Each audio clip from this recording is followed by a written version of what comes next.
this is No Filter, just B&T. Today we're talking about reproductive rights and abortion laws in the United States. This is a topic that often brings a lot of strong opinions, but in this episode we're focusing on understanding what pro-choice actually means, how these decisions affect real people in real life, common arguments people make on different sides, and why access to health care and education plays a big role in this issue. So it all started on June 24th, 2022, when Roe v. Wade was overturned by the Supreme Court. For a little bit of background on what Roe v. Wade actually is, it is about a single pregnant woman from Texas named Jane Roe who wanted to get an abortion from a trusted and licensed physician. However, she was unable to do so due to a certain Texas penal code which made it a crime to receive an abortion unless it was a risk for her life. And she decided to sue, claiming that the Texas statutes were unconstitutionally vague and violated her right to privacy. This decision back in 2022 removed the federal constitutional rights to an abortion that had been in place since 1973, and it basically left the decision up to the states. This caught a lot of media attention and a ton of attention, at least I can remember, from TikTok and Instagram, and it really honestly blew up and brought light to the situation surrounding abortion and pro-life versus pro-choice. Yeah, I think that's something we touched on was how we both felt like we didn't really not necessarily have an opinion on it. I think we were both just in the mindset where it was just we knew obviously what abortion was, Mm-hmm. and that we had the option, if it were to come down to it one day, that we had that there. But I don't think we both realized how big of a controversy it was until it got brought up to light. And I think that's something that's kind of helpful in a way about these social media platforms, is that I feel like with these controversial topics now and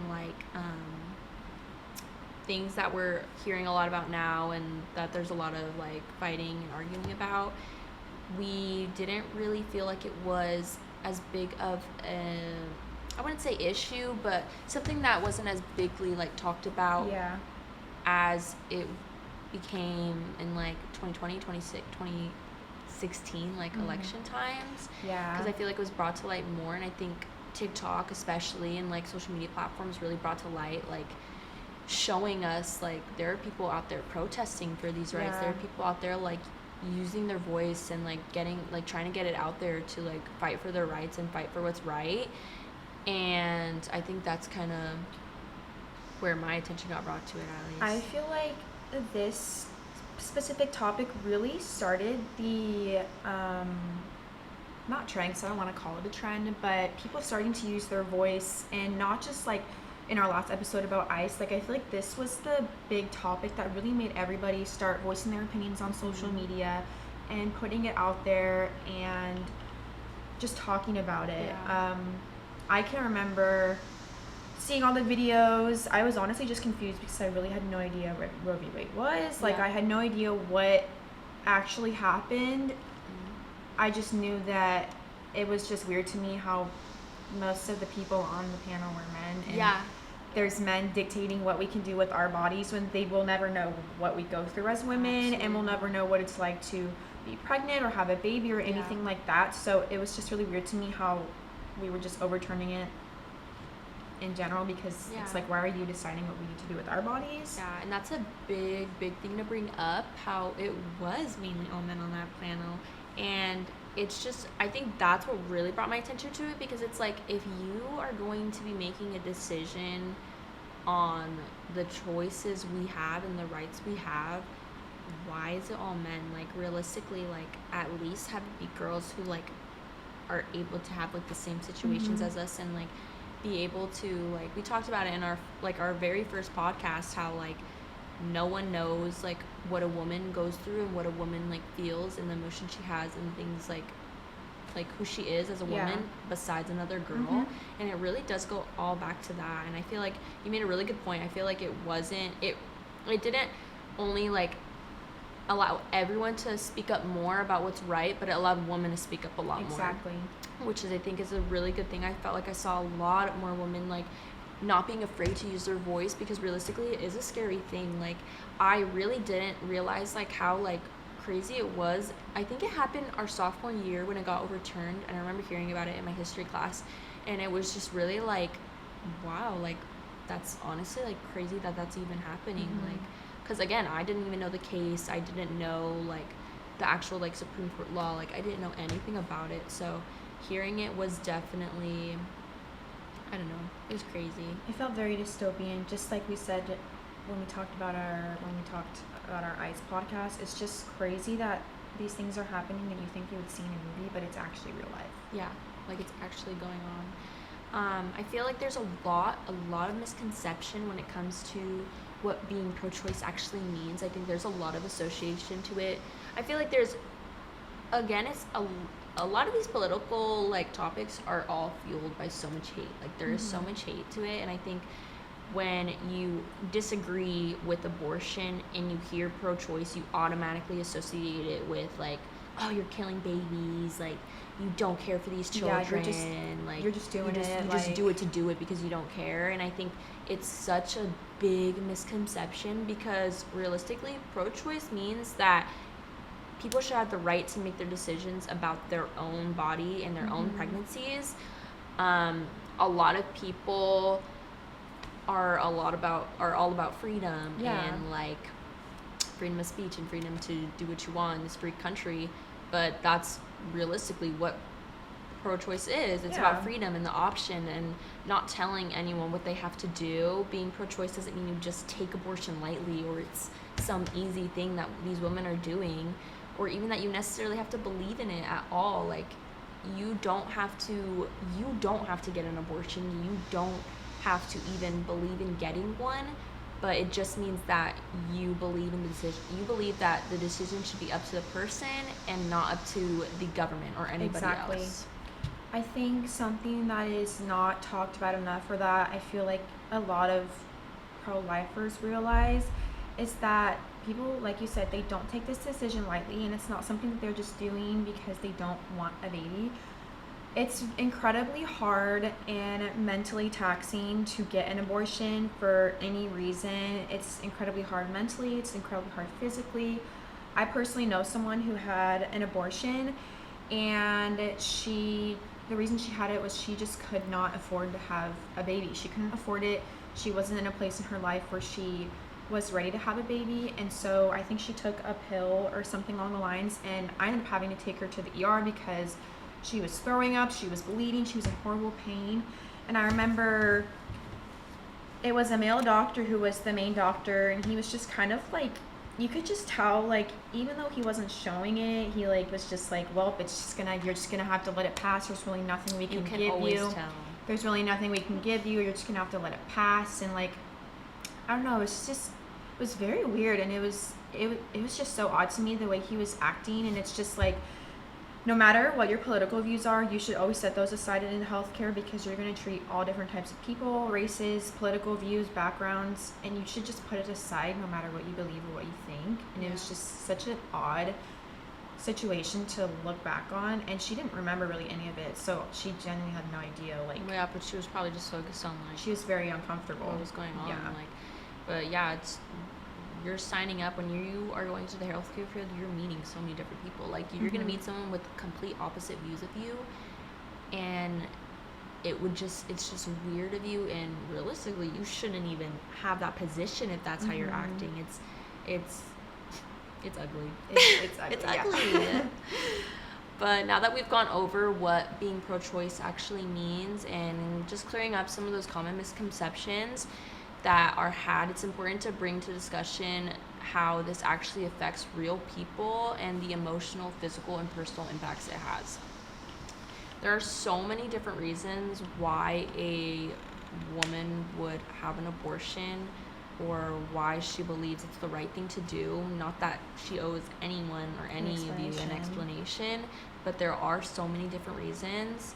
Number one being health reasons. There can be complications during pregnancy, or a situation where pregnancy can be dangerous. It's very honestly common. It's scary. There are financial situations. Raising a child is expensive, y'all. It is expensive. I don't know, but like, look at the economy. I'm sorry, but like everything is expensive right now. Like imagine having to raise a child during that. Like props to all of you guys. Not everyone is in a stable place to afford raising a family, and mind you, statistics shows the average healthcare costs in the U.S. associated with the pregnancy, childbirth, and postpartum care total around $18,865.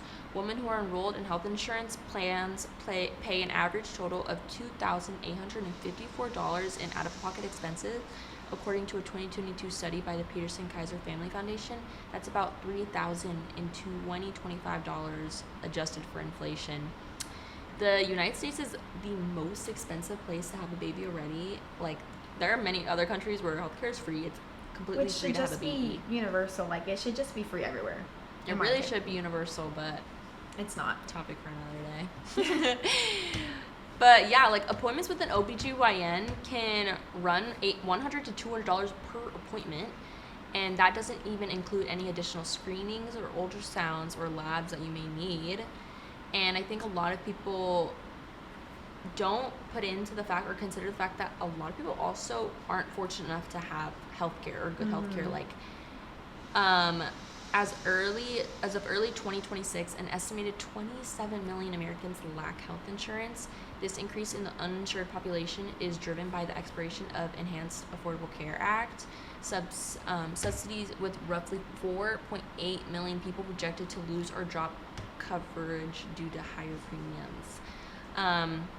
And another thing to consider is a lot of people are losing their access to healthcare because a lot of people are losing their jobs right now. There's a big unemployment rate like happening, especially with this year.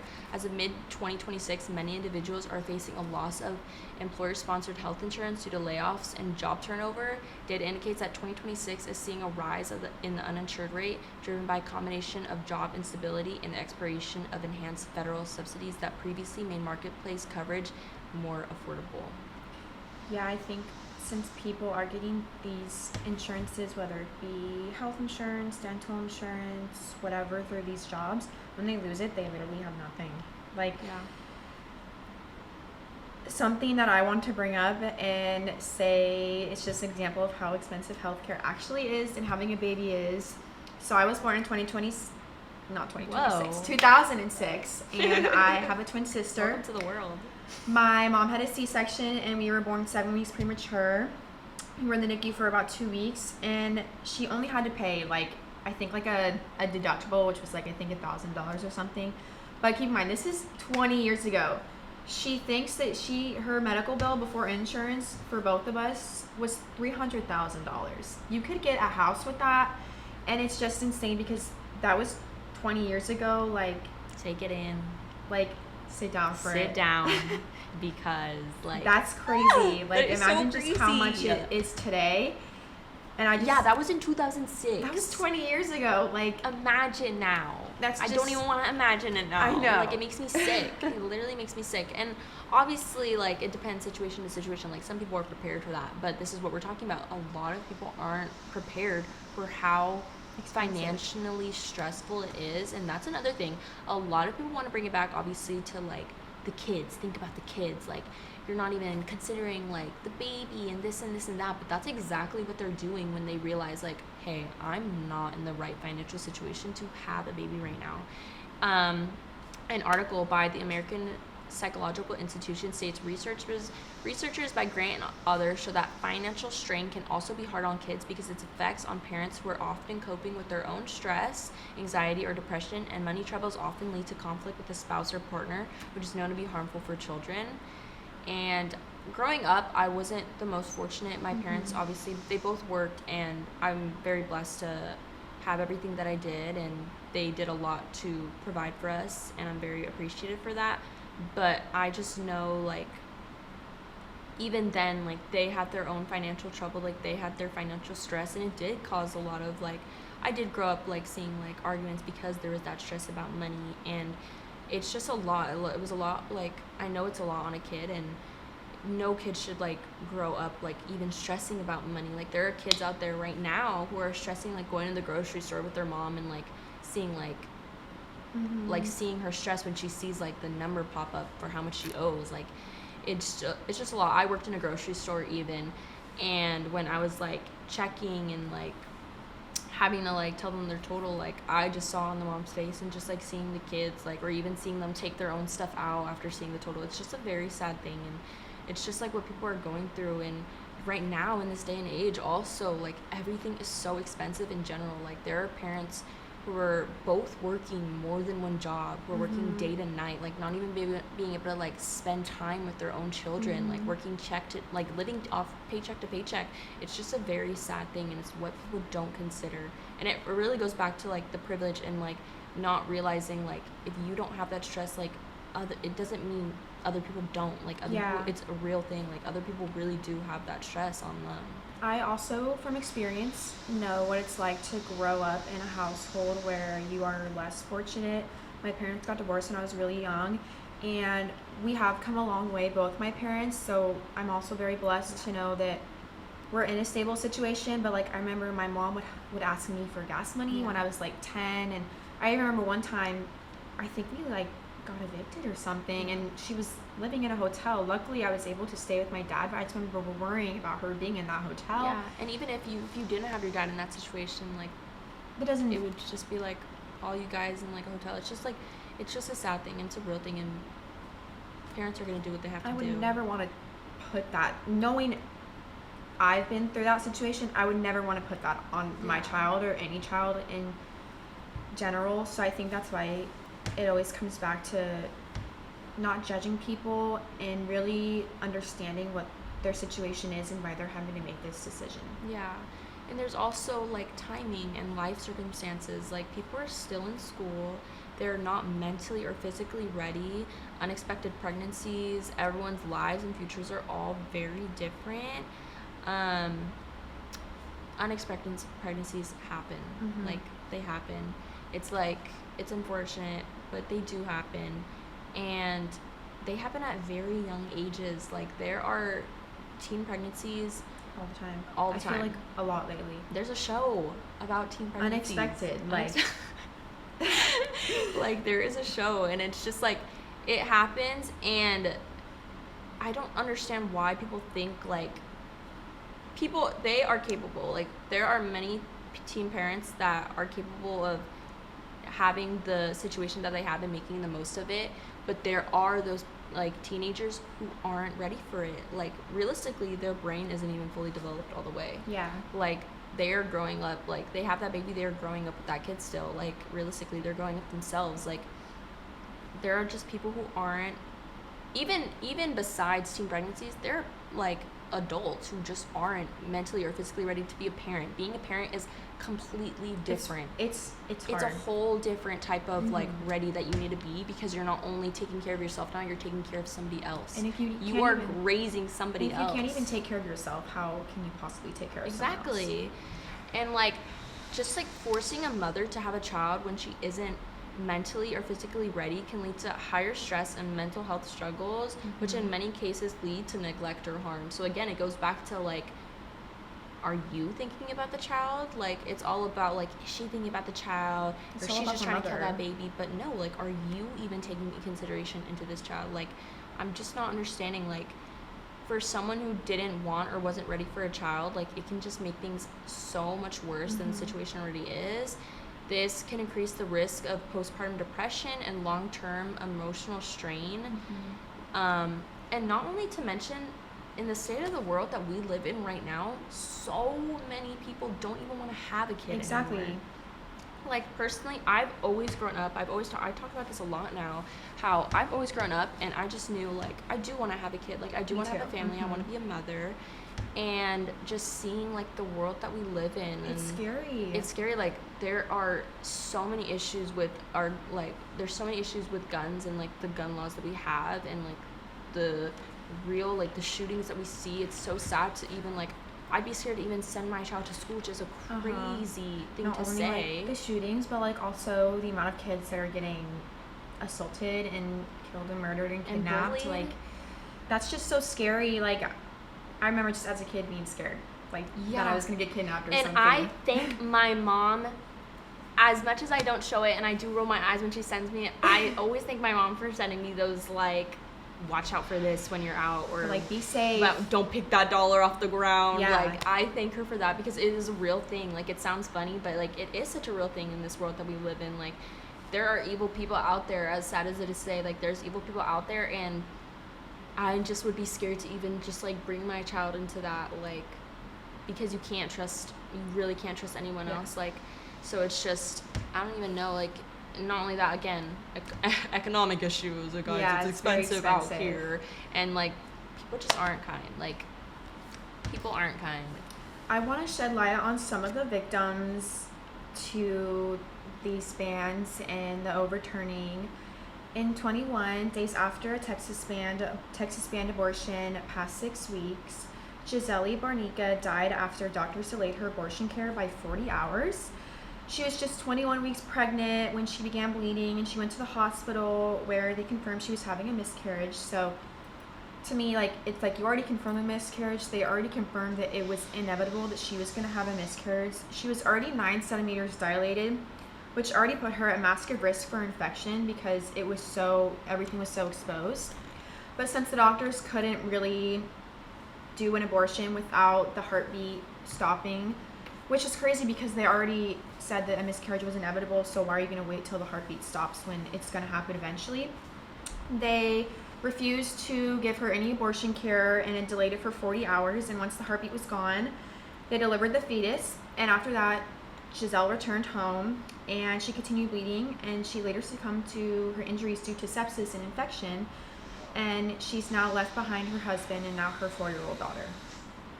Which is just, if you know that it's inevitable and it's going to happen anyway, why are you delaying it? Why are you delaying it? And it just doesn't make sense to me. It's very sad. Yeah, not only that, but there are a lot of cases where when a mother is about to give birth, like, they understand, or not even just when the mother is about to give birth, there are cases where, like, they find out, like, the baby's not going to make it full term, like, the baby is going to die, like, in the womb, and they still force those mothers to give birth to They that still baby. force them to carry it to term. And, like, it's a very sad thing, because why are you forcing a mother? Like, it's just, like, it just feels very, like, unreal to me, because it's just unkind. Like, forcing a mother to give birth to a baby, like, that she knows she can't Hold, she can't raise, and she can't, like, all, like, the life that she thought she was gonna have with this baby, like, she still has to give birth to that instead of just allowing her to have the abortion because of, like, these laws that we have set. And it just goes back to circumstance. Like, I'm just really not understanding, like, and that's the thing, like, there are states that allow no abortion whatsoever, like, and there's, like, these are real things that happen. So I'm just, like, even, like, having trouble understanding why. Yeah. It not only, I feel like giving birth to a baby and having a child is supposed to be the best day of your life, and when women have to carry these stillborn babies to term, not only does it become the worst day of their life, but they have to sit with that for the next 9 months, knowing that their baby they're carrying their dead baby in the womb, and they have to wait to give birth to it due to these dumb rules. Chloe Partridge was forced to carry her baby to term, who had a fatal condition where the 2 halves of the baby's brain didn't properly split into 2. She actually had an abortion scheduled, and then it was canceled after the overturning of Roe v. Wade, and she was forced to carry her baby, which ended up only living for 2 days after she gave birth. She described her experience as saying, "Carrying her to term was absolutely horrible. I had to go into public and have people ask me how far along I was, what the gender of my baby is, and I would answer those questions knowing that deep down that she wasn't going to make it, that it wasn't a happy pregnancy, and that she was suffering inside of me." And it's just so sad that not just her, but multiple women have to live with that every single day, knowing that the baby's not going to be okay. And people asking questions ultimately just makes them feel worse, because that's not what's going to happen. Like, it's just such a sad situation. And postpartum depression is very real, and I think it's being spoken of a lot more now. I honestly wasn't even myself, like, I didn't realize, like, how, like, real of a thing it is. But it definitely is being talked about a lot more now, and how much of a toll it takes on women. Like, there have been suicides due to postpartum depression. Like, it's a very real thing. And realistically, like, imagine, like, that and like let's say that woman like has to go home and she has another child to raise, like that is just a lot of mental strain, like putting her in a very unhealthy mental state. And not only that, but just like forcing a mother to again like have a child when she isn't ready, like is bound to put her in a bad mental health state. And I read an article where a child living with a parent with a mental health issue may experience neglect, particularly if the parent is unable to manage daily tasks and routines. Some parents find that they can manage the physical care tasks but struggle to connect emotionally with their child. If a parent's mental health condition causes them to be out of touch with reality or to have disordered thoughts, they may physically harm the child or put them in situations that are dangerous to the child. And I feel like people don't realize that doing the physical task and like feeding their child and like giving them a roof over their heads is just the very bare minimum as a parent. Yeah. If you like, emotional connection with your child is so important. It is so important. It is so important, and not having that also leads to like a bad mental health for the child, because it's like they're gonna have those thoughts like, why doesn't my parent want to connect with me? Why doesn't my parent love me? Like, what am I not doing for my parent to want to have that emotional connection with me? And those issues last a lifetime. Like, that affects people for the rest of their lives. Yeah. It's just, I know, it was definitely important to bring to the conversation these women that have unfortunately died due to these terrible abortion laws. And there's so many other women out there who may not have died but have had a very bad health crisis due to not being able to have an abortion or not being able to have access to that. And we're sorry for those out there who like have had to experience I feel that. like it happens more than a lot of people think. It really does, but again, because it's not brought to light, like nobody talks about it enough. But like it all goes back to like there are literally people dying due to these circumstances that they're put in, and people again just are so firm on what they believe when it comes to like a lot of people associate their beliefs with like their religion or again with their like political views, but it's just like you're a person at the end of the day, like they're a person too. Like I think again it's a big thing on empathy, and people just lack that, and it's like a very sad thing. Treat others the way you want to be treated. Treat others the way you want to be treated, and just don't be a terrible person. I'm sorry. But it's important to step back and think about the bigger picture. This includes how laws and policies affect access to reproductive health care, what arguments people have when bringing up these conversations, and what changes could help improve education, support, and healthcare access going forward. I think something that I think a lot of people think about is that banning only makes unsafe abortions. It doesn't make the abortion rate go down. It just makes people do it in unsafe ways. I know there was a lot of videos going around TikTok about people and women using hangers.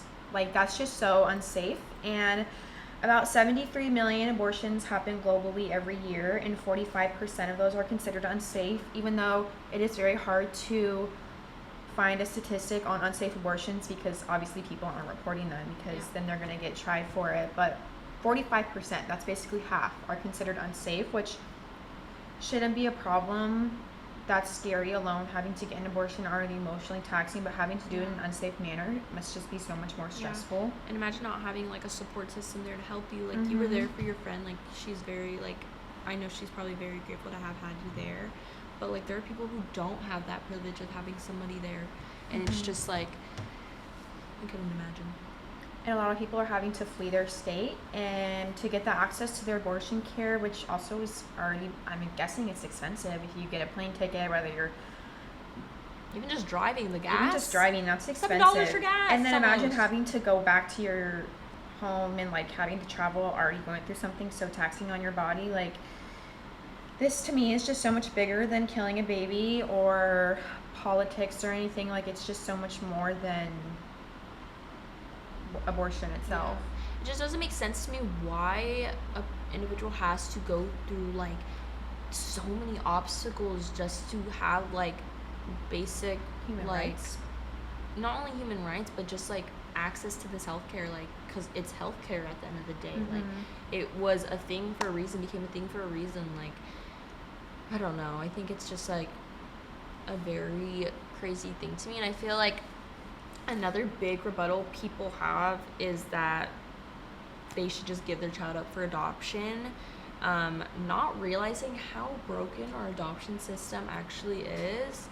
The system is very overcrowded and under-resourced, and not every child ends up in a not only stable home but a safe home. There are so many cases where these children end up in unsafe, they're placed in unsafe homes, which just leads to the child to, there have been very bad cases where even the child has led to death, or just the child leaving like mentally unwell, and already it is so much on a child because, again, these childs aren't like, they're not guaranteed a home at the end of the day, so there are very long wait times, and these kids are moving home to home until they eventually might get just kicked out of the system. And it's a lot, it's a big emotional challenge on a child, and kids age out of the system at 18 or 21. It kind of varies, which leads them with housing instability, financial struggles, and homelessness. I read a statistic where an estimated 20% of young adults who are in care become homeless the moment they're emancipated at the age of 18, and nationwide 50% of the homeless population spent their time in healthcare. So that's another thing that a lot of people are talking about now, is how a lot of the homeless people that you come across, like a lot of them were from the adoption care system, like, and a lot of them have been homeless for a long time. Yeah, and it's just and that's a whole other thing, like, our unhousing issue is a very big problem, especially in California. I feel like, yeah, especially in California, it's very big. So it's just I also feel like with the adoption system, it's very expensive to adopt a child. Yeah, like, I feel like just as expensive as having a baby. So not everybody, as much as these kids do need homes, not everybody is jumping to adopt a child because it is so expensive. Yeah. Like, my sister was adopted, and it's just so expensive. Like, going back to why are we having to pay money to give birth to our child, it's also like, why are we paying money to have a child? Like, yeah, it just doesn't make sense to me. It's like, you don't really win, and realistically every child deserves a home. Like, it's not that the adoption system is this such bad thing, and like that you necessarily shouldn't put your kid up for adoption. Like, it's more just like, we need to fix the problem that we have at hand. Like, you can't look at one problem and then just send them to another. Like, realistically, that's just the rebuttal you want to have, but you're not even seeing the issue that's at hand, and that it's that this system is so broken. Like, it's a very sad thing. Like, there are kids who are still like jumping from home to home, and it's just very sad. And I feel like another big thing is that, like, for Planned Parenthood, I know they're being defunded. At least 20 clinics closed in the last year due to cuts, which brought the overall total since the defunding happening. It closed over 50 clinics. And it's so, like, how are these women supposed to get the proper care that they need if these facilities are closing? Also, not to mention the people who are protesting outside. Like we mentioned. Oh my God, so annoying. You guys are annoying. In the past segments, it's already really emotionally taxing to have an abortion, but when you're walking in and walking out, hearing people just screaming about how you just killed a baby or all this stuff, and it's just like, shut up. Like, I'm gonna be so blunt and honest with you, because it's just like, the unemployed life must be so boring for you. Like, it's just realistically, like, if you are spending your time out there like yelling at these women, like, do you have really nothing better to do? Like, I know, and it's like, you're not really accomplishing anything by doing that. Like, no. It's just so like messed up, and it's like messy, and it's weird, and it's weird. It's gross. And not only to mention, Planned Parenthood gives access to so many healthcare resources. It gives access to birth control, contraception, STI testing, cancer screenings, general reproductive health checkups, and education and counseling. And it's like, I don't understand, because it's like you're telling, okay, well, we need to have contraception so we don't have more babies, and we need to, everyone needs to start taking birth control so we don't have more babies and unwanted pregnancies, because that's a big thing. You guys don't want the unexpected pregnancies, like. Men were forcing these women to go on birth control. Yeah, and then it's just like, but then you want to shut down the way that they have access to it. Like, you can't pick and choose. Like, you can't pick and choose. It's very annoying. Although mostly birth control through Planned Parenthood is covered by insurance. Obviously, like you stated, there's many people who are losing their health insurance and don't have health insurance. So for Planned Parenthood alone, it is upwards of $1,800 for an IUD. And also keep in mind that these birth controls don't have a 100% success rate. The highest one, I think, is like 98% with the implant, but it's like, birth controls don't work all the time. Yeah, contraceptives, all of them really don't have, like, none of them are 100%. Like, realistically, that's what happens. Like, unexpected pregnancies happen, accidents happen. And an implant could be up to $2,300 for the Nexplanon implant. And like I said, they're mostly covered under insurance, but also birth control can drastically affect a woman's body, can affect weight. Your hormones are all over the place. Like, I think men just try to force these implants and these birth controls on women because they don't want them to get pregnant, but they don't even take into account the fact that it really can change your body and can change your mental health. It affects it, and it's like, why can't you just like wear a condom? Like, genuinely, it's just like, genuinely, like, why do I have to do all the work? Because it's just like, it should be a two-way street. It shouldn't just be all on the women and what they need to do to make sure it doesn't happen, because it's a two-way street. It's a two-way street, and period. Women should get what they want anyway.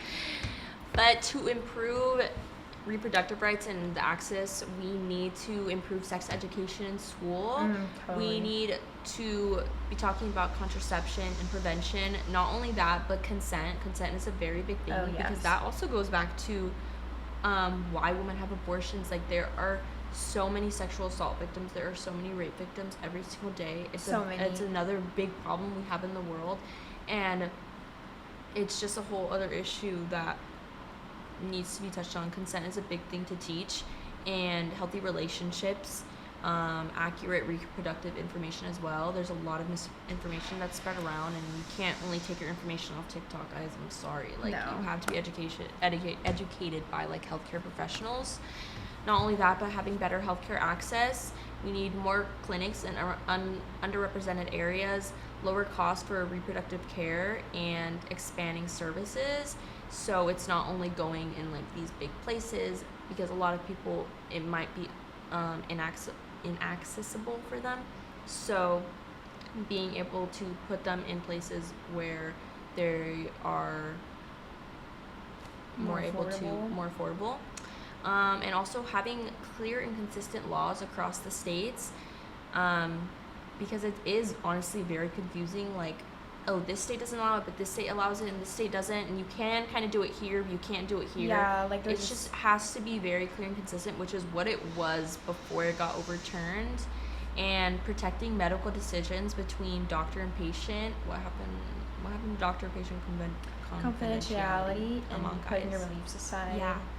And ensuring exceptions for medical emergencies, and funding for mental health care and post-pregnancy care.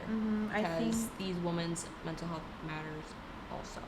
I think that not just like the physical aspect of emergency care, but also the mental aspect. When someone is raped or assaulted and they get pregnant, that is a health emergency, even though it's not physical. That is mental, because that is so hard.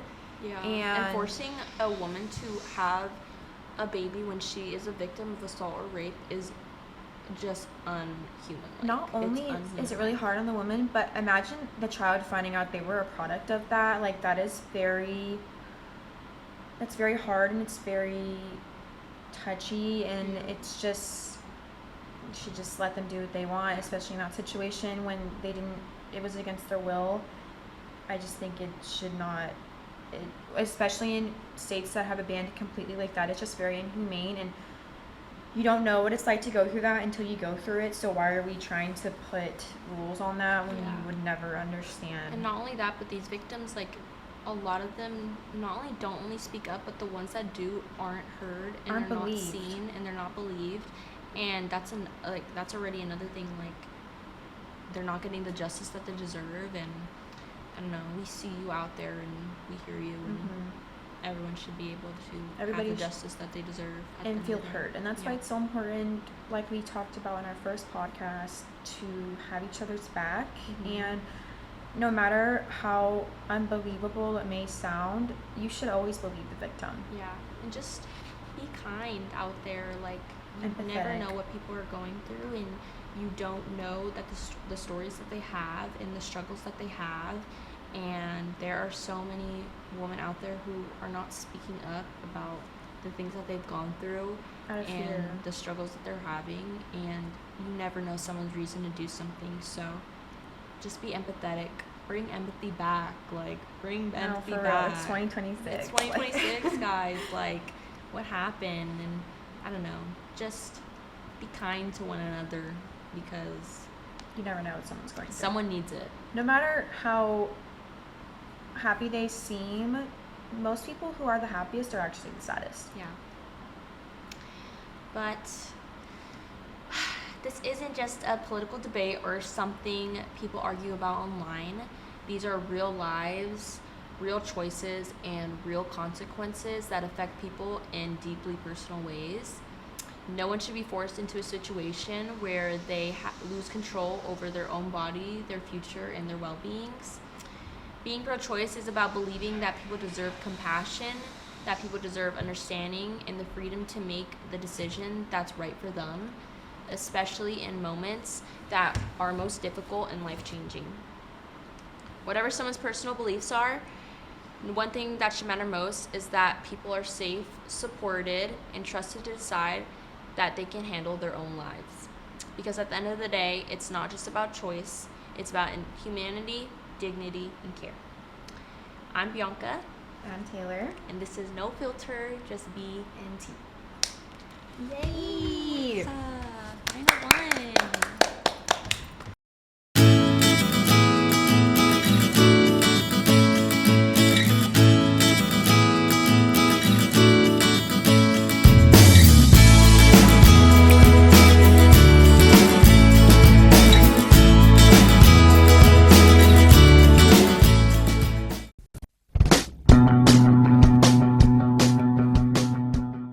If you are interested in a career in sports broadcasting, Whether you're commentating a live game or hosting your own TV show, For more information, contact Greg Poff. That's me at solano.edu. we hope to see you here next semester. And remember, It's more than just sports. It's an education.